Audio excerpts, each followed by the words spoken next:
চাঁপাইনবাবগঞ্জে eco toilet পরিদর্শনে জাপানের নিষ্কাশন ও পরিবেশ অ্যাসোসিয়েশনের চেয়ারপারসন।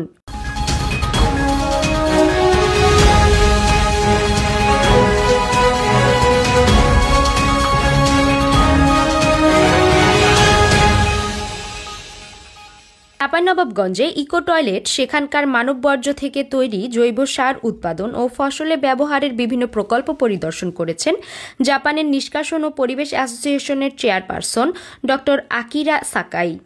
শুক্রবার দুপুরে চাঁপাইনবাবগঞ্জ সদর উপজেলার গোবরাতলা ইউনিয়নের আমারক ও ঝিলিম ইউনিয়নের দক্ষিণ শহর গ্রামে তিনি এসব প্রকল্প পরিদর্শন করেন।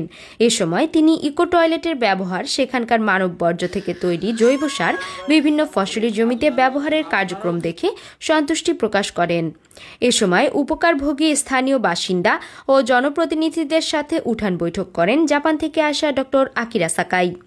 উঠান বৈঠকে তিনি জানান, পরিবেশ বান্ধব এই উপায়ে টয়লেটের ব্যবহার করে জৈব সার তৈরি করে ফসল উৎপাদন বাড়াতে আগামীতে কাজ করতে আগ্রহী জাপানের বিভিন্ন সংস্থা। কারণ এই উপায়টি একদিকে পরিবেশ বান্ধব, তেমনি অন্যদিকে সাশ্রয়ী। এতে কৃষক ও উদ্যোক্তারা লাভবান হবেন।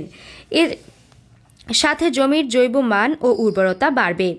এ সময় আরও উপস্থিত ছিলেন রাজশাহী বিশ্ববিদ্যালয়ের অ্যাগ্রোনমি অ্যান্ড এগ্রিকালচার ডিপার্টমেন্টের প্রফেসর ও কৃষি অনুষদের সাবেক ডিন ডক্টর আমিনুল হক, রাজশাহী বিশ্ববিদ্যালয়ের উদ্ভিদ বিজ্ঞান বিভাগের professor doctor F M. Ali Haider, society for people's action in change and equity স্পেসের প্রোগ্রাম পরিচালক doctor Shafiqur Rahman, project manager Mohammad Shahjahan Ali, Balugram Adarsha কলেজের অবসরপ্রাপ্ত অধ্যাপক মোহাম্মদ আজিজুর রহমান, গোবরাতলা ইউনিয়ন পরিষদের চেয়ারম্যান রবিউল ইসলাম টিপু, ইউপি সদস্য রাফেজ মির সহ অন্যান্যরা।